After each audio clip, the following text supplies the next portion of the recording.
mencari kematian sebagai kebenarannya. Dan inilah racun dari sebuah dunia baru era digital. Nalar yang sehat harus menjadi obat dari segala kegetiran, kepahitan kita. Bukan nalar yang dungu.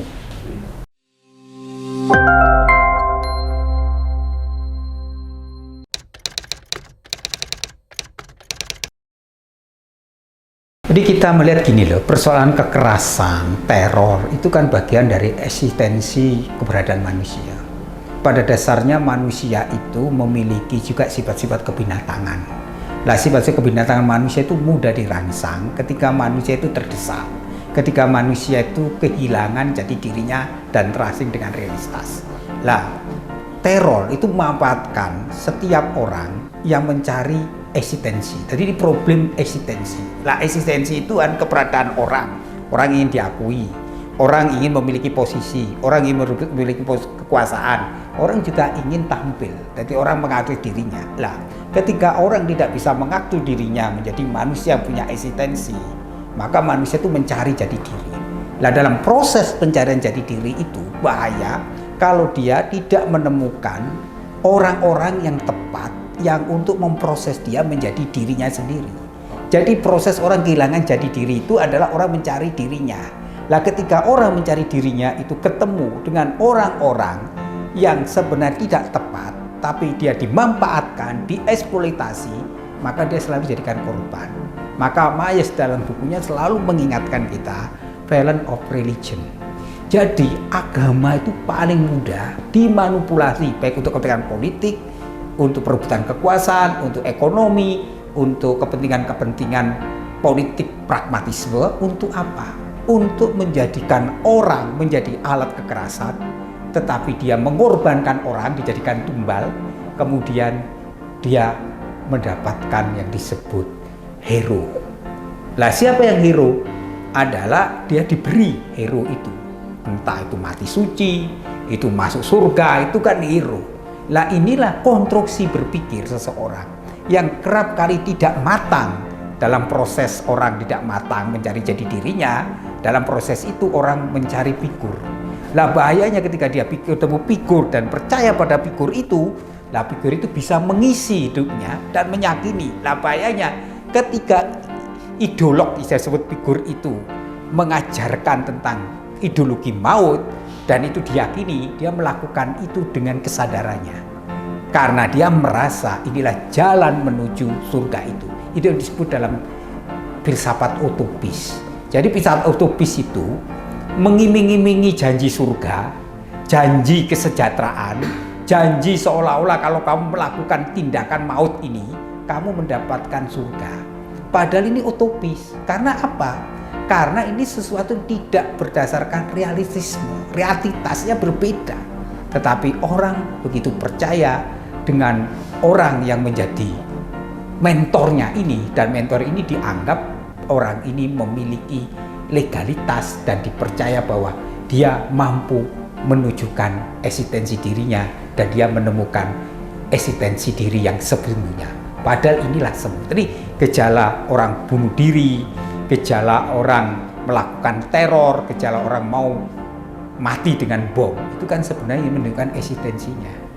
Eksistensi dirinya bahwa dia memiliki arti.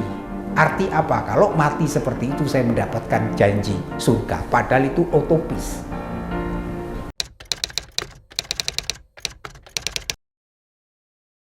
Ini era digitalisasi, memang ruang tanpa batas, ruang dan waktu.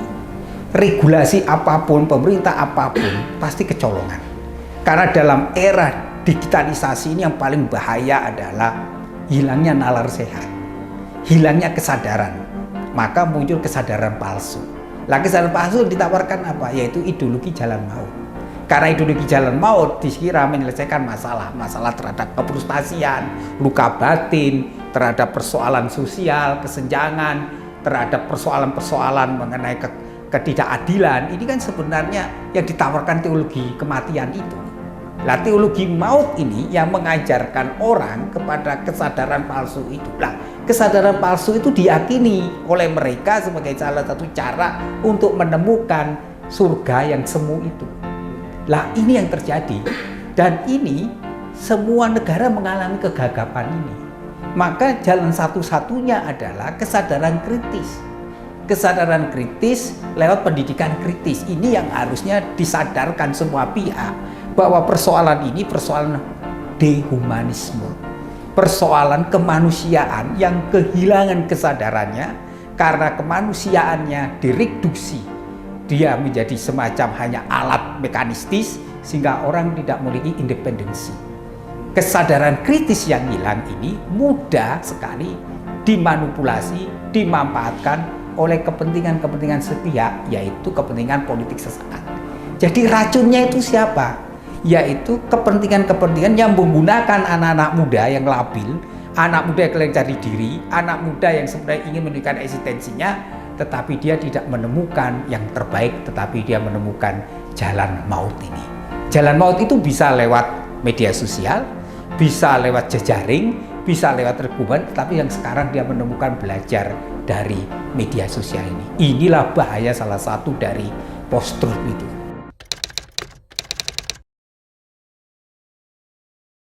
Ya bisa, tetapi tidak gampang.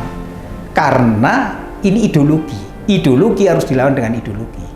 Maka cara menyembuhkan gimana? Yaitu orang yang terpapar ini yang harusnya ditampilkan ke publik untuk menjelaskan teologi maut itu.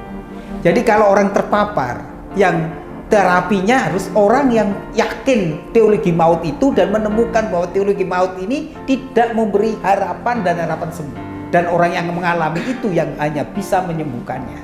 Jadi memang dibutuhkan sekarang kesadaran publik agar orang-orang terpapar itu dijadikan semacam ikon-ikon untuk mengkampanyekan bahaya teologi maut ini. Dan ini yang bisa mempengaruhi di media sosial. Yang kedua, ya memang mau tidak mau harus ada patroli di media sosial.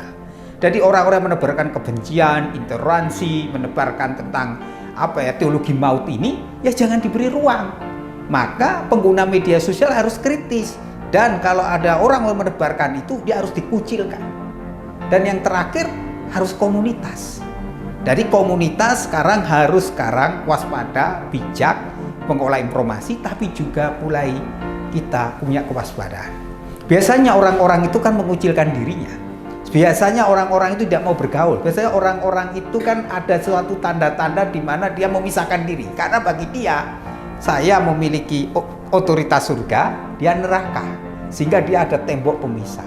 Lah tembok pemisah ini yang membuat dia menganggap yang lain itu berdosa, sedangkan saya suci. Maka selalu berpikirnya begitu. Lah maka orang-orang ini selalu mengasingkan dirinya terhadap realitas. Maka dia selalu membayangkan sesuatu yang di luar realitasnya. Lah itu yang selalu dipikiri janji surga. Lah janji surga itu sesuatu yang utopis. Karena apa? Yang ditawarkan teologi maut itu kematian, dan kematian itu dianggap jalan satu-satunya menghadapi problem-problem kehidupan. Jadi orang itu takut hidup, memilih mati karena kesadarannya bahwa memilih mati itu jalan terbaik.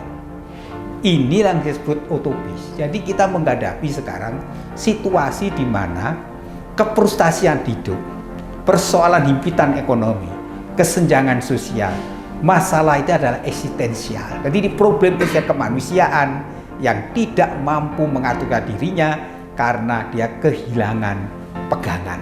Dan orang yang kehilangan pegangan gampang dirasuki. Jadi setan itu sekarang menggodanya dengan cara apa? Mengiming-iming janji palsu, yaitu janji surga. Kalau kamu masuk surga, maka kamu melakukan ayat yang menyambung kabel, yaitu bom itu. Dan itulah yang disebut utopis. Jadi ini kalau dalam teori filsafat ini kan ideologi kematian. Jadi kita dikatakan Sartre, eksistensialisme, bahwa dia takut akan hidup, tapi mencari kematian sebagai kebenarannya. Dan inilah racun dari sebuah dunia baru era digital. Dan racun itu hanya bisa disembuhkan ketika kita meminum obat yang pahit. Itu apa? Nalar yang sehat. Nalar yang sehat harus menjadi obat dari segala kegetiran, kepahitan kita. Bukan nalar yang dungu.